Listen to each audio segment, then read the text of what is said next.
যান-বাহন নিয়ন্ত্ৰণ এক কলাও। কলাত্মক ভংগীমাৰে যান-বাহন নিয়ন্ত্ৰণ।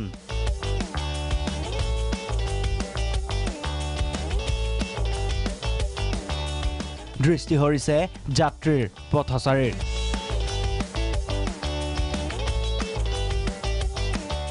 গড়চুক ট্ৰেফিক পইণ্টত সকলোৱে দৃষ্টি আকৰ্ষণ কৰিছে এজন যান-বাহন আৰক্ষী। তেওঁ প্ৰতিটো মুহূৰ্ততে কিছুমান মুভমেণ্ট দিয়ে আৰু সেই মুভমেণ্ট অনুসৰি যিসমূহ গাড়ী সেই গাড়ীসমূহ চলাচল কৰে।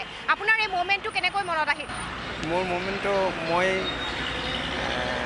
নিজে নিজে আহি যায়। মই পুলিচ পইণ্টত আহিলে আহি যায়। হয়, ঘূৰি ঘূৰি চাই পাব্লিকে ভাল পায় চাগে, সকলো মাত দি গুচি যায়।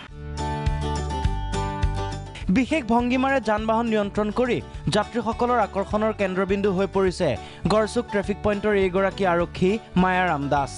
কাষেৰে পাৰ হৈ যোৱা যান-বাহন আৰোহীয়ে এপলক নোচোৱাকৈ থাকিব নোৱাৰে মায়াৰামক। চেলুট নিদিয়াকৈ নাযায় মায়াৰামক। তেখেতৰ মোচনবিলাক ভাল লাগে আৰু এক্টিংবিলাক ভাল লাগে। তেখেতে কেতিয়াবা মাতো লগাই যাওঁ, বোলে দাদা ভালে আছেনে? খুব ভালে লাগে।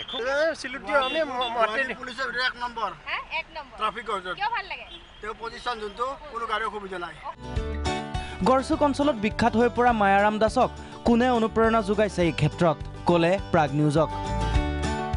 এজন IC ছাৰ আছিলে আপোনাৰ মনোজ লহকৰ ছাৰ বুলি। তেওঁ এতিয়া ইনস্পেক্টৰ হৈছে। তেওঁ তাৰমানে মোক বহুত ট্ৰেইনিং লৈছিলে, মোক বহুত শিকাইছে।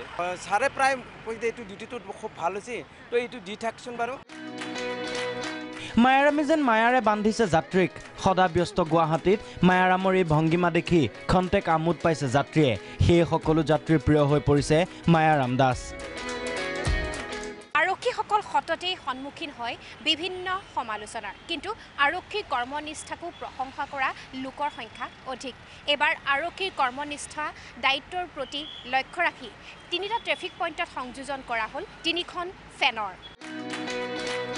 হয়, ৰ'দ বৰষুণ কাটি কৰি আৰক্ষীয়ে পালন কৰে নিজ কৰ্তব্য। সেয়ে এই প্ৰখৰ ৰ'দত যান-বাহন আৰক্ষীক খন্তেক সকাহ দিয়াৰ বাবে লখৰা গড়চুক বশিষ্ঠৰ ট্ৰেফিক পইণ্টত সংযোগ কৰা হৈছে 3খনকৈ পাংখা।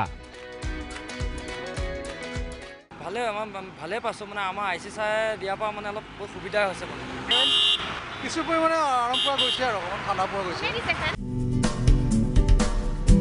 ভিডিঅ' জাৰ্নেলিষ্ট ধীমানৰ সহযোগত পল্লৱী বৰা, প্ৰাগ নিউজ।